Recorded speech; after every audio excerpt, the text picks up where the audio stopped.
What the heck happened to Zuma? We know that the super-secret satellite was built by Northrop Grumman for an agency of the United States government, and that SpaceX launched it on Sunday, January 7. But what we know is vastly outweighed by what we don't know. We're not sure which agency the satellite was built for, and while SpaceX has stated that their Falcon 9 rocket did everything correctly on Sunday night, the successful deployment of the satellite was not confirmed. And because of the classified nature of the craft, no one is talking about what happened. It might have failed to deploy from the Falcon 9 rocket's second stage before the second stage deorbited. It could have made it to orbit but then malfunctioned. Maybe it actually made it into orbit just fine. No one is saying what happened to it one way or the other. If Zuma is still up there, there's a small group of people who will be ready and watching for it to reappear in a week, when its projected orbit should bring it out of Earth's shadow and into the daylight. If it's there, reflections of light glinting off the satellite should be visible from the ground in some parts of Europe and North America. And across the world, satellite trackers, who devote their spare time to seeing what some governments would really rather remained unseen, will be waiting to catch a glimpse of that glint. Marco Langbroek has been an amateur astronomer for 40 years, starting when he was 6 years old. He was fascinated by meteors and fireballs, and started taking pictures of them. He kept it up even as he grew into a decidedly more down-to-earth career in archaeology. It's a short jump from meteors to falling satellites, and Langbroek soon became interested in things that fell from the sky that humans had put up there to begin with, satellite re-entry. The change in direction led to a new, looser lunar network of amateur observers that keeps tabs on the orbits of hundreds of classified satellites that continuously orbit the planet. I discovered you could do all kinds of observations on secret satellites, and that captured my imagination, because, well, it's secret. That's exciting. Langbroek, who's based in the Netherlands, explains with a laugh. Seeing what you're not supposed to see is always a thrill. Governments actually asked their citizens to track satellites in the early days of the space race. Even before Sputnik, Project Moonwatch trained amateur astronomers to track the highly anticipated satellites being developed by the United States.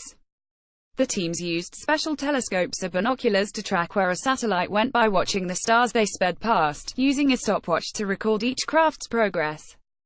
Just like the Earth has a coordinate grid, with latitude and longitude, the sky has a coordinate grid, and every star has a coordinate within that grid. And by using stars as a reference point you can determine the coordinates of a satellite in the sky. Langbroek says, not all observers watch for spy satellites. Many others simply make observations of satellites whose orbits are already known, or try to photograph them as they head across the night sky. But a classified satellite offers a little more of a challenge, which can be appealing to a very small, subset of people. Ted Molchan, a Canadian observer who has been part of the group which has no name, no leadership, and communicates via a mailing list called Sea Sortal that was set up in 1994, says that over a one-year period, 21 people from around the world contributed observations. Most observers were from Europe and North America, but there was one from South Africa and another from Australia.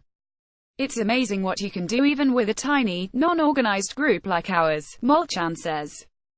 He estimates that those 21 people produced over 21,000 observations, 18,000 of which were of 200 classified satellites. And that was just 1 year. The group monitors about 400 secret objects in the sky in total, keeping tabs on the orbits and the health of the satellites. If one isn't making maneuvers to keep itself in orbit, or is glinting in a particular way, these researchers know that something's gone wrong. People come and go from the group, becoming more active when they can and stopping when life or work takes them elsewhere for a time. It's not a hobby for everyone, as Molchan readily admits. It is hard work, and not everyone wants that in a hobby. There are people who think they want it, but soon they tire of it and say, oh shit, there are better ways to have fun than this, Molchan says. And I don't blame them. It's a hobby, and if it's not for you, find something that is. Life is short, do something you like. Molchan was a child during the space race and was fascinated by the news of the new satellites passing overhead. As an adult he learned that scientists were enlisting the help of amateur astronomers to help track satellites to make scientific observations. He taught himself how to track satellites using a book called Observing Earth's Satellites, and setting up binoculars on a sturdy tripod in his Toronto apartment. He'd get mail from NASA's Goddard Space Flight Center with details on orbits of satellites, and would match his observations to the published records. But not all the records were published. During the Cold War, governments stopped announcing the exact coordinates of some classified satellites as they developed their own professional tracking networks. But the satellite watchers figured out a way to track them regardless. A number of people I came to know in the 1980s had already set aside time to keep track of these spy satellites. I think it was partially this idea that, well, you're going to try to keep this a secret, but we have enough skill to keep track of them, and so we will. Molchan says. They viewed it as a challenge, and I thought it was fascinating that you could find these and track them down. The launches themselves are big, fiery, and loud, and in the US. happen close enough to population centers that the government announces when a launch is happening, even if it's classified. Spilling that fake secret is generally better than the mass panic that would follow noises and smoke coming from a launch site with no warning. That gives trackers a starting point, and time, for the satellite thereafter. Rocket stages typically come crashing back to Earth once they've delivered their payload to orbit. And if governments don't want people freaked out by loud noises at a launch pad, you can bet they don't want headlines about folks inadvertently crossing the path of falling space debris.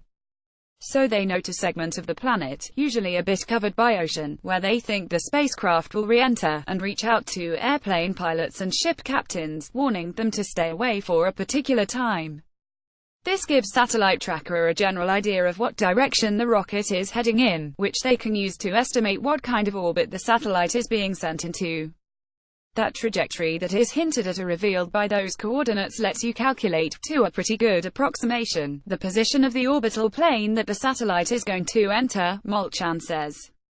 That's the first big step in finding the thing. You can think of the orbit as a big ring around the Earth. Once we know that, the only other thing is where within the ring is that satellite. The satellites themselves are visible for the same reason the moon shines in the sky. They reflect light from the sun, and that makes them visible from the ground. Some missions have tried to obscure their satellites from view, but those efforts haven't been successful that we know of course. The whole idea that you can keep these satellites secret is a little bit silly. Langbrook says. Some of them are easily visible with the naked eye in an urban environment. It's similar to parking an aircraft carrier in front of the Golden Gate Bridge and thinking you can keep it secret. Satellite watchers have different ways of tracking their prey. Some use telescopes or binoculars to take the measurements, just like the Project Moonwatch participants.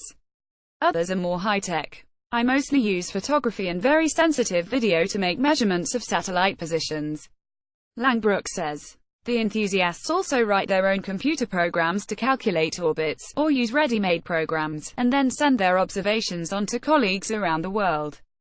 If you were to read our mailing list you would find it utterly boring. Occasionally there might be actual discussions of something, but not often, Molchan says. It's just messages with strings of numbers and best wishes. Members of the group have their own lives and interests, and they may use the information they gather in different ways. Some speak to the press and write blogs for the public, others don't. They all have their own lines as to what observations of classified satellites they will discuss or not. Molchan has used his hobby to look back into the past, cleaning up rare archival footage of some of the earliest satellites, and using his skills to verify footage of the Sputnik 1 rocket crossing the skies of Baltimore. Langbrook helped identify secret satellites that were in a position to gather information related to the crash of passenger airliner MH17, which went down in Ukraine in 2014. He was even asked to write a position paper on the crash that was presented to Dutch Parliament.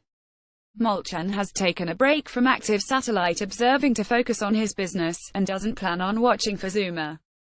But Langbrook and some others hope to catch a glimpse of the satellite, if it's still up there. The satellite is tantalizing because it has such a strange history of delayed launches, and its intended orbit was really odd, with a launch that would have set it at an orbital inclination of about 50 degrees. That orbit isn't normally used by satellites, Langbrook says, but is similar to the orbit of the International Space Station. He thinks that it may be a technology demonstration of some kind. No one is quite sure exactly what technology is maybe being demonstrated, however. But what's life without a little mystery? If there are any clues to be found, it's likely that we'll hear about it from people like Molchan and Langbrook, who watch the satellites that watch us. To me it makes for an agreeable hobby. It's got math, it's got physics, you can make use of computer science, it even opens doors into history and policy if you're so inclined, Molchan says. People will sometimes tell me that it's weird. But some people build ships in bottles, and that seems weird to me.